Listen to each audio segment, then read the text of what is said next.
আসসালামু আলাইকুম। এটেন বাংলা সংবাদে সবাইকে স্বাগত জানাচ্ছি। আমি নাজমুল হাসান তন্ময়। শুরুতেই বিআরবি কেবল সংবাদ শিরোনাম। অনিয়ম ও বিশৃঙ্খলার মধ্য দিয়ে শেষ হল তৃতীয় দফায় 1000 ইউনিয়ন পরিষদের নির্বাচন। 5 জেলায় বিজিবি সদস্য সহ 7 জন নিহত।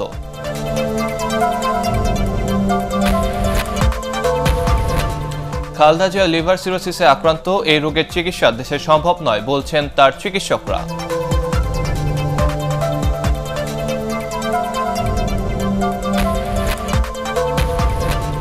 দেশের বিরুদ্ধে নানা চক্রান্ত ও ষড়যন্ত্র থাকলেও মানুষের উন্নয়নে কাজ করছে সরকার, সংসদে প্রধানমন্ত্রী।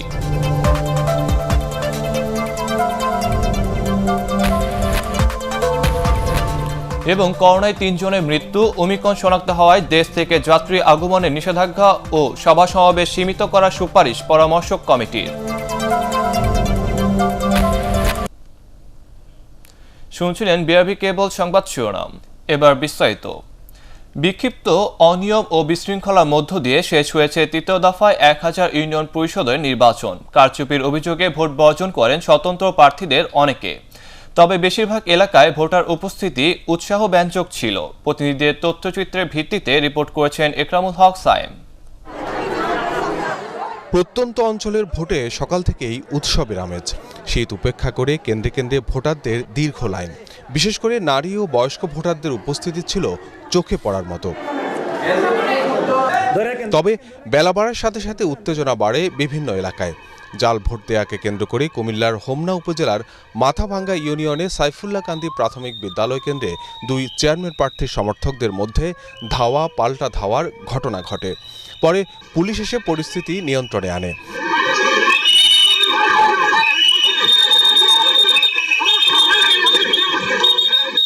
দাউদকান্দি উপজেলার সদর উত্তর ইউনিয়নের ভাজরা সরকারি প্রাথমিক বিদ্যালয় কেন্দ্রেও উত্তেজনা দেখা দেয়।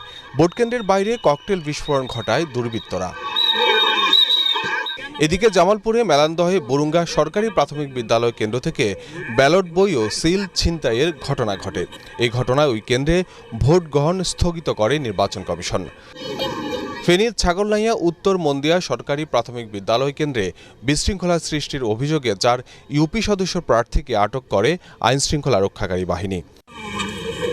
সুনামগঞ্জের সুরমা ইউনিয়নের বালিকান্দি কেন্দ্রে আওয়ামী লীগ ও জাপা সমর্থকদের মধ্যে সংঘর্ষে 3 জন আহত হয়। এই ঘটনায় আধা ঘণ্টা ভোট গ্রহণ স্থগিত থাকে।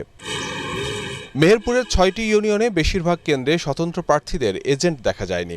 বুড়িপোতা ইউনিয়নের গবিপুরে ব্যালট পেপারে প্রকাশ্যে সিল মারতে দেখা গেছে। নরসিংদী সদর ও রায়পুরা উপজেলার বিভিন্ন ইউনিয়নে প্রতিদ্বন্দ্বী প্রার্থী ও তাদের সমর্থকদের মধ্যে ধাওয়া পাল্টা ধাওয়ার ঘটনা ঘটে। এ সময় ককটেল বিস্ফোরণ ও গুলিবিদ্ধ হয়ে অন্তত 30 জন আহত হয়। কারচুপির অভিযোগ এনে আমাদিয়া ইউনিয়নে নির্বাচন বর্জন করেছেন স্বতন্ত্র প্রার্থী নাজিমুদ্দিন ভূঁইয়া। এছাড়াও নির্বাচন বর্জনের ঘটনা ঘটেছে বিভিন্ন এলাকায়। আমার জীবনের নিরাপত্তা এবং আমার 19 বছরে যারা আমার নেতাকর্মী ছিল তাদের জীবনের নিরাপত্তার কথা ভেবে আমি নির্বাচন বর্জন করলাম। নির্বাচন বয়কট করছি এই জন্য যে ব্যালট পেপার নিয়ে এসছে সকালে, কিন্তু দেখা গেছে ব্যালট পেপারের অনেক ব্যালট পেপারে সিল মারা আগে থেকে সিল মারা রয়েছে। মানিকগঞ্জে নবগ্রাম ইউনিয়নে প্রতিপক্ষের হামলায় আহত হয়েছেন স্বতন্ত্র প্রার্থী ফরহাদ হোসেন। নওগাঁর বাদলগাছি উপজেলার মিঠাপুর ইউনিয়নে কয়েকটি কেন্দ্রে ভোটারদের চেয়ারম্যান প্রার্থীর ব্যালট পেপার না দেওয়ার অভিযোগ পাওয়া গেছে। বগুড়া সদর শাহজাহানপুর ও ধুনট উপজেলার 27টি ইউনিয়নে অপ্রীতিকর ঘটনার খবর পাওয়া যায়নি।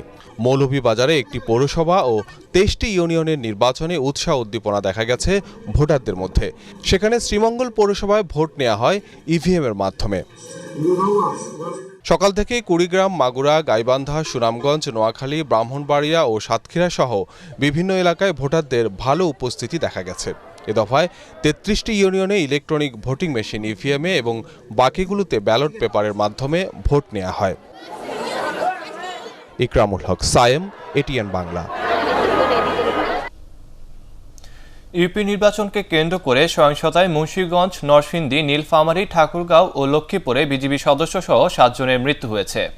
এর মধ্যে মুন্সিগঞ্জ ও নরসিংদীতে 2 জন করে 4 জন মারা গেছে। প্রত্যক্ষদর্শীরা জানান, ভোট শেষে রোববার সন্ধ্যায় মুন্সিগঞ্জের সদর উপজেলার বাংলা বাজারে বাংলাবাজার ইউনিয়নে সংরক্ষিত মহিলা আসনে বিজয়ী সদস্য প্রার্থী রাবেয়া বেগমের ভাগিনা শাকিল মোল্লাকে কুপিয়ে হত্যা করে দুর্বৃত্তরা। একই উপজেলার 50 ইউনিয়নে গোসাইবাগ এলাকায় টেলিফোন মার্কার চেয়ারম্যান সমর্থক রেজাউল শেখকে পিটিয়ে হত্যা করা হয়। এদিকে নরসিংদীর চান্দেরকান্দি ইউনিয়নে ব্যালট বাক্স ছিনতাইকালে পুলিশের সাথে এক মেম্বার প্রার্থীর সমর্থকদের গোলাগুলি ও সংঘর্ষের ঘটনা ঘটে।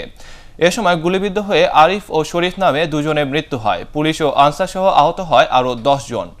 অন্যদিকে নীলফামারীর গাড়াগ্রাম ইউনিয়নে ভোট পরবর্তী সহিংসতায় রুবেল হোসেন নামে এক বিজিবি সদস্য নিহত হয়। পরাজিত চেয়ারম্যান প্রার্থীর সমর্থকরা ফলাফল না মানলে এই সংঘর্ষের ঘটনা ঘটে। এছাড়া ঠাকুরগাঁওয়ের খনগাঁও ইউনিয়নে গুলিবিদ্ধ হয়ে একজন নিহত হয়, আহত হয় আরও 5 জন। এর আগে ভোট চলাকালে লক্ষ্মীপুরে ইছাপুর ইউনিয়নে প্রাণ হারান সাজ্জাদুর রহমান সজীব নামে এক ছাত্রলীগ নেতা।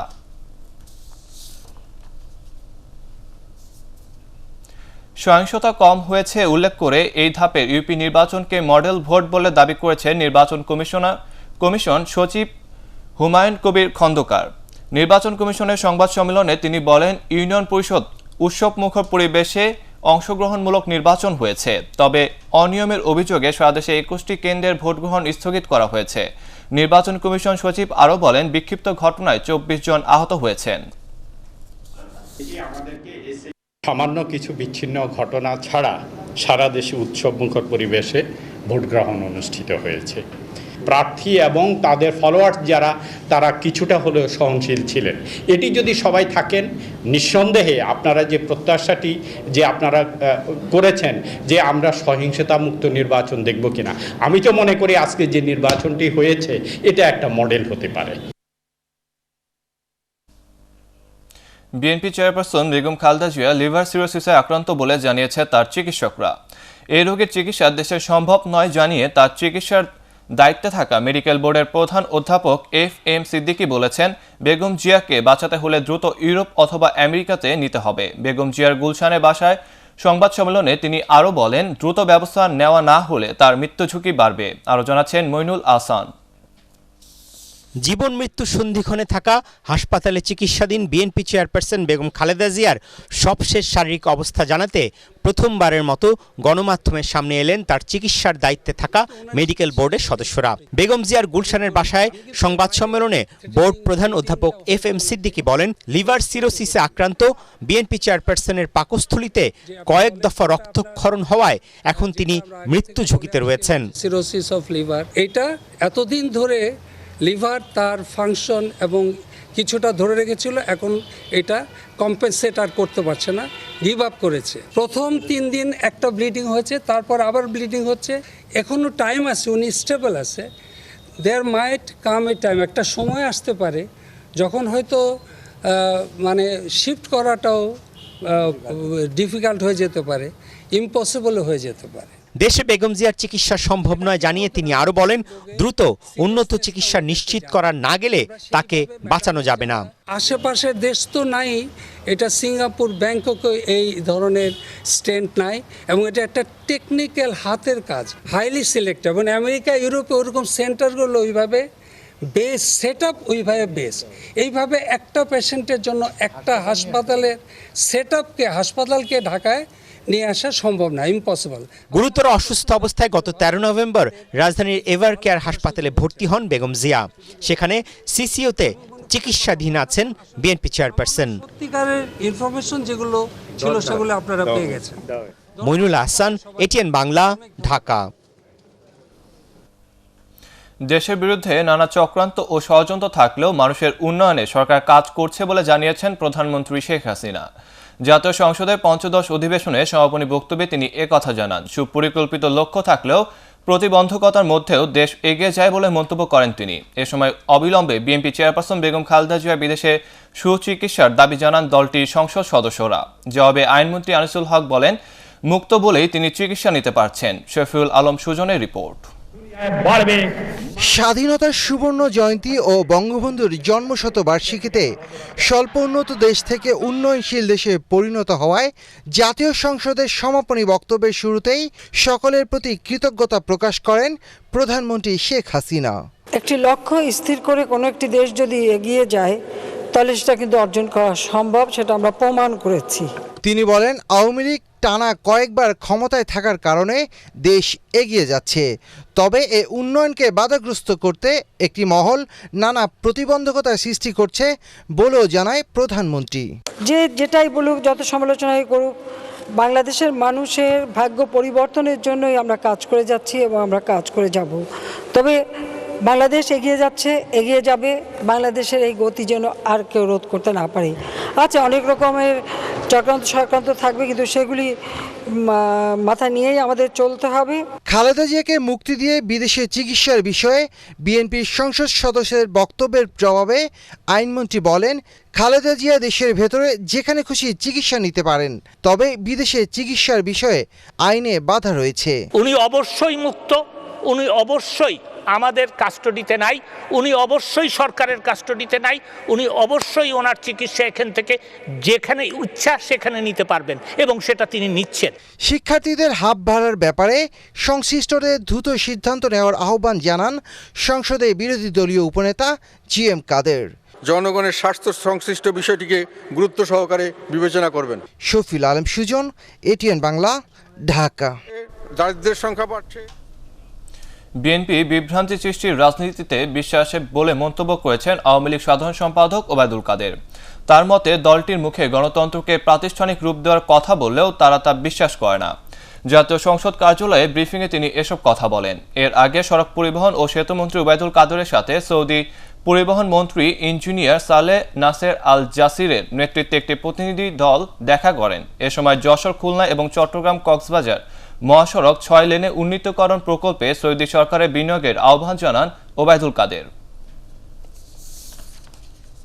বিএনপি গণতন্ত্রের প্রাতিষ্ঠানিক রূপদানের কথা মুখে বলল, তারা অন্তরে কতটা বিশ্বাস করে সেটা তাদের কর্মকাণ্ড, তাদের আচার আচরণে প্রকাশ পায়।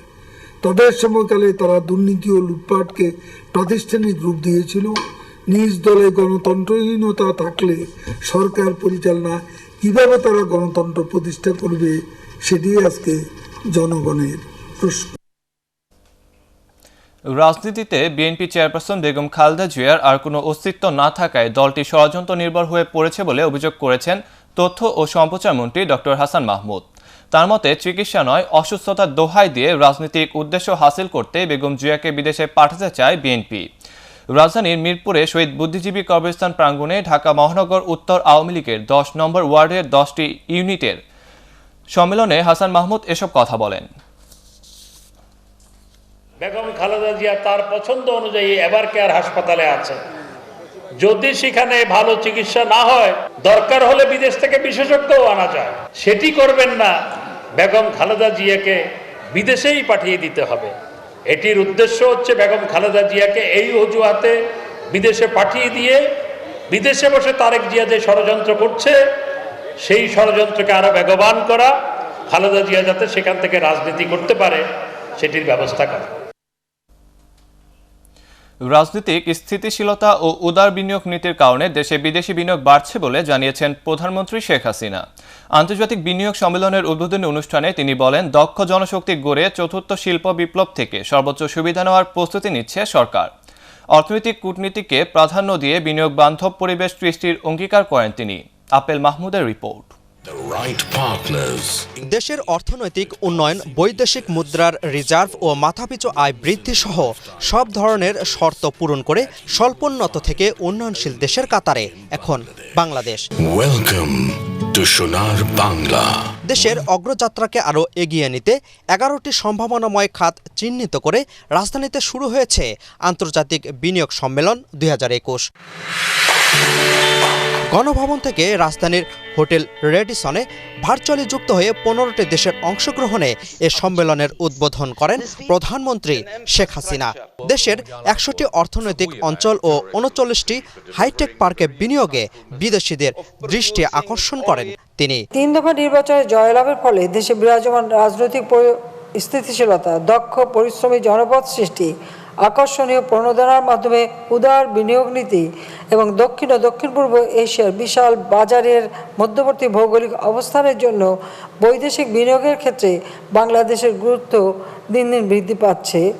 বাংলাদেশের প্রতি আস্থার ফলে 7%-এরও বেশি প্রত্যক্ষ বিদেশি বিনিয়োগ আসছে পুনঃবিনিয়োগের মাধ্যমে। বিনিয়োগ বান্ধব পরিবেশ সৃষ্টিতে আইনগত ও অবকাঠামো সহ নীতিগত সহায়তা দেওয়ার অঙ্গীকার করেন প্রধানমন্ত্রী। অর্থনৈতিক কূটনীতিকে প্রাধান্য দিচ্ছি।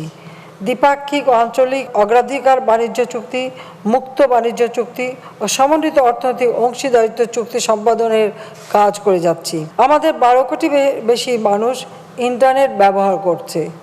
অত্যাধুনিক প্রযুক্তি জ্ঞান সম্পন্ন দক্ষ জনসম্পদ সৃষ্টির মাধ্যমে চতুর্থ শিল্প বিপ্লব থেকে সর্বোচ্চ সুবিধা আহরণের প্রস্তুতি আমরা নিচ্ছি। বিশ্বে বাংলাদেশি পণ্যের বাজার সৃষ্টি ও দেশে বিদেশি বিনিয়োগ আকর্ষণে এবারের সম্মেলনটি গুরুত্বপূর্ণ অবদান রাখবে বলে আশা করেন প্রধানমন্ত্রী শেখ হাসিনা। আপেল মাহমুদ, এটিএন বাংলা, ঢাকা। দেশে করোনাভাইরাসে আরও 3 জনের মৃত্যু হয়েছে। সবশেষ 24 ঘন্টায় 19,811 জনের নমুনা পরীক্ষায় করোনা শনাক্ত হয়েছে 205 জন। শনাক্তের হার 1.03%। মৃতদের মধ্যে 2 জন পুরুষ ও 1 জন নারী।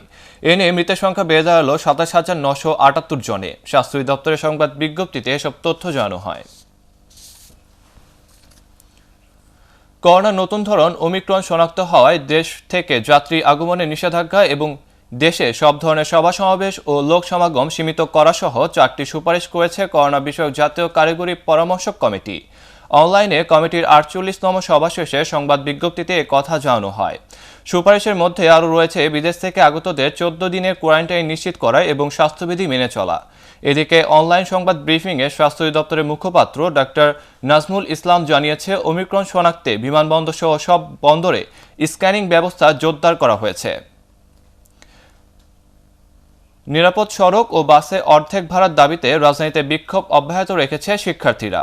ধানমন্ডি 27 নম্বর সড়ক অবরোধ করে চতুর্থ দিনের মতো বিক্ষোভ করেন বিভিন্ন শিক্ষা প্রতিষ্ঠানের ছাত্রছাত্রীরা। শিক্ষার্থীরা জানান, সড়ক নিরাপদ করতে 9 দফা বাস্তবায়ন না হলে আগামীকাল বিআরটিএ কার্যালয় ঘেরাও কর্মসূচি থেকে সরে আসবেন না তারা। রাবেয়া আক্তার, সুবর্ণা রিপোর্ট।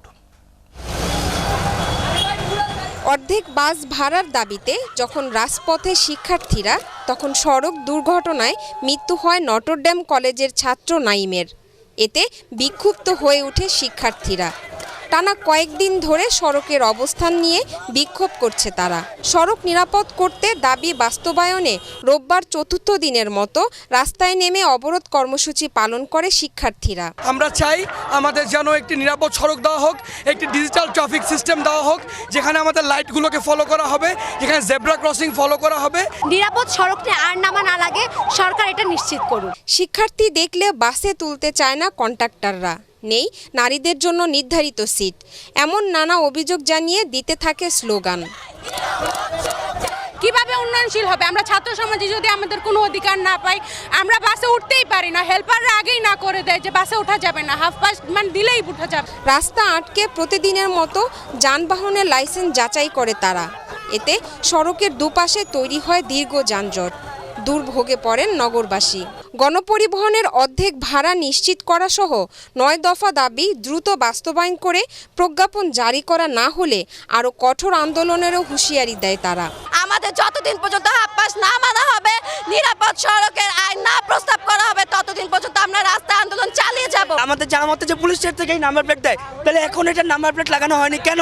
শিক্ষার্থীদের দাবির ব্যাপারে সরকারের উচ্চ মহলে আলোচনা চলছে বলে জানিয়েছেন আইনশৃঙ্খলা রক্ষাকারী বাহিনীর কর্মকর্তারা। ছাত্রদের যে সকল দাবি দেওয়া রয়েছে সেই দাবি দেওয়ার প্রতি সদস্য সরকার বিবেচনা করছে। তবে সড়ক অবরোধ করে সাধারণ মানুষের দুর্ভোগ তৈরি করা কোনোভাবেই কাম্য নয়, এমনটাই প্রত্যাশা নগরবাসীদের। রাবেয়া আক্তার, সুবর্ণা, এটিএন বাংলা, ঢাকা। বাংলাদেশের অবকাঠামো উন্নয়ন, বিদ্যুৎ, বন্দর এবং জ্বালানি খাতে বিনিয়োগ আগ্রহ দেখিয়েছে সৌদি সরকার ও বেসরকারি কোম্পানি। প্রধানমন্ত্রী শেখ হাসিনার সাথে জাতীয় সংসদ ভবনে সৌজন্য সাক্ষাৎকালে সৌদি আরবের পরিবহন ও লজিস্টিক সেবা মন্ত্রী প্রকৌশলী সালেহ বিন নাসের আল জাসের বলেন, 30টিরও বেশি সৌদি কোম্পানি বাংলাদেশে বিনিয়োগ করতে চায়। তিনি আরও বলেন, সৌদি আরব বাংলাদেশের সঙ্গে সম্পর্ক জোরদারে সর্বোচ্চ অগ্রাধিকার দিচ্ছে। এ সময় আগামীতে দুই দেশেরই পারস্পরিক উন্নয়নে একসঙ্গে কাজ করবে বলে জানান প্রধানমন্ত্রী শেখ হাসিনা। তিনি জানান, বাংলাদেশ পূর্ব এশিয়া, দক্ষিণ পূর্ব এশিয়া এবং মধ্যপ্রাচ্যের মধ্যে বিনিয়োগের দুয়ার উন্মুক্ত করেছে। এবার আন্তর্জাতিক সংবাদ।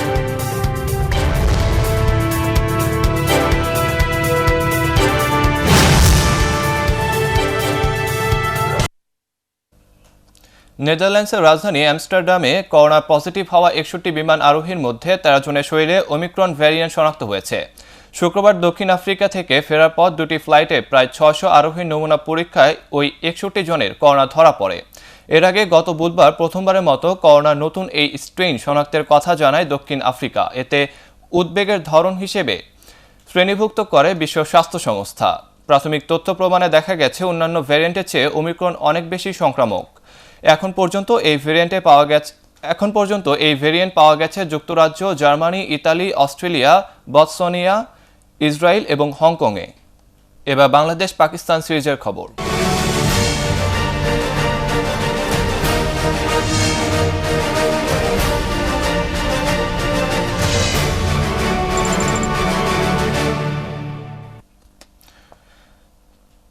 চট্টগ্রাম টেস্টে তৃতীয় দিন শেষে 2 ইনিংস মিলিয়ে পাকিস্তানের বিপক্ষে 83 রানে লিড নিয়েছে বাংলাদেশ। দিন শেষে দ্বিতীয় ইনিংসে স্বাগতিকদের সংগ্রহ 4 উইকেটে 39 রান। এর আগে তাইজুল ইসলামের স্পিন জাদুতে প্রথম ইনিংসে 286 রানে অল আউট হয় পাকিস্তান। এতে 44 রানের লিড পায় টাইগাররা। 116 রানে 7 উইকেট নেন তাইজুল। চট্টগ্রাম থেকে রিপোর্ট করছেন মইনুল রিপন। লিড থাকলেও কিছুটা হতাশা নিয়ে তৃতীয় দিন শেষ করলো বাংলাদেশ।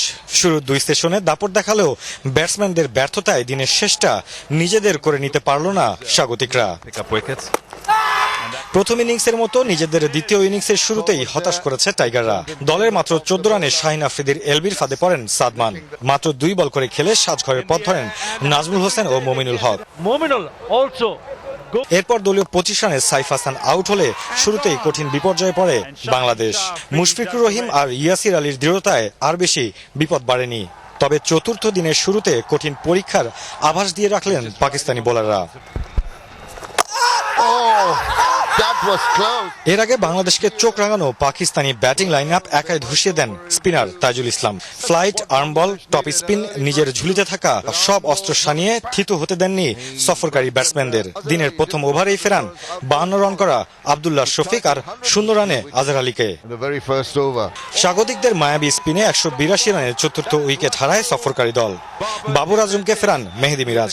লাঞ্চের আগেই ফাওয়াদ আলমকে চিত শিকার বানান তাইজুল। এক প্রান্তে চতুর্থ টেস্ট সেঞ্চুরি তুলে নিয়ে টাইগারদের গলার কাটা হয়ে দাঁড়িয়ে যান আবিদ আলী।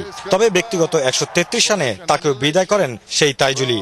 এরপর হাসান আলীকে আউট করে ক্যারিয়ারের নবমবার 5 উইকেটে 7 পান বাঁহাতি এই স্পিনার। স্পিনারদের দাপটের দিনে রিজওয়ান আর সাজিদের উইকেট শিকার করেন ইবাদত। শেষ ব্যাটসম্যান হিসেবে ফাহিম আশরাফকে 38 রানে তাইজুল ফেরালে 44 রানের লিড নেয় টাইগাররা। সাকিবকে সরিয়ে পাকিস্তানের বিপক্ষে সেরা বোলিং ফিগারের মালিক বনে যান তাইজুল। চট্টগ্রাম টেস্টের 2 দিনে 10 উইকেট আর তৃতীয় দিনে 14 ওভার আগে খেলা শেষেও উইকেট পড়েছে 14টি। ব্যাটিং সহায়ক 22 গজে ক্রমেই বাড়ছে বোলারদের দাপট। তাতে তৃতীয় দিন শেষেই দারুণ এক রোমাঞ্চের আভাস দিচ্ছে বাংলাদেশ ও পাকিস্তানের মধ্যকার প্রথম test. Mominur Ripon, ATN Bangla, Zahur Ahmed Chowdhury stadium, Chattogram. এবার পার্টেক্স খেলার খবর।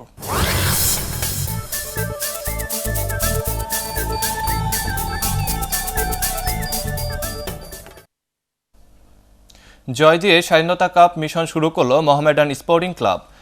কমলাপুর বীরশ্রেষ্ঠ শহীদ সিপাহী মোস্তফা কামাল স্টেডিয়ামে মুক্তিযোদ্ধা সংসদ ক্রীড়া চক্রকে 2-1 গোলে হারায় সাদা কালো শিবির। 34 মিনিটে মালির সোলাইমান দিয়াবাতের গোলে লিড নেয় মোহামেডান। 50 মিনিটে ব্যবধান দ্বিগুণ করেন শাহিদ মিয়া। রক্ষণভাগে খেলোয়াড়দের দুর্বলতায় 70 মিনিটে 1 গোল হজম করে মোহামেডান। মুক্তিযোদ্ধার পক্ষে গোলটি করেন মিসাওয়া।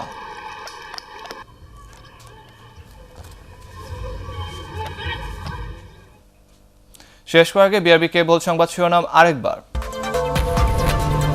অনিয়ম ও বিশৃঙ্খলার মধ্য দিয়ে শেষ হলো তৃতীয় দফায় 1000 ইউনিয়ন পরিষদের নির্বাচন। 5 জেলায় বিজেপি সদস্য সহ 7 জন নিহত।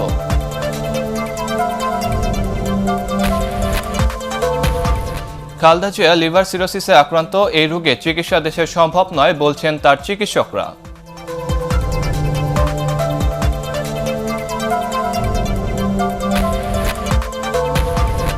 দেশের বিরুদ্ধে নানা চক্রান্ত ও ষড়যন্ত্র থাকলেও মানুষের উন্নয়নে কাজ করছে সরকার, সংসদে প্রধানমন্ত্রী।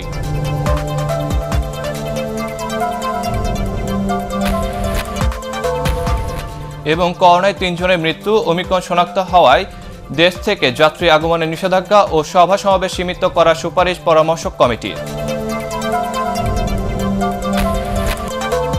দর্শক, পরবর্তী সংবাদ দেখার আমন্ত্রণ জানিয়ে এখনকার মতো শেষ করছি। করোনা ভাইরাস থেকে নিজেকে সুরক্ষিত রাখতে মাস্ক পরুন, বারবার হাত পরিষ্কার করুন। এটিএন বাংলা সংবাদ ইউটিউবে দেখতে ব্রাউজ করুন youtube/ATN বাংলা নিউজ।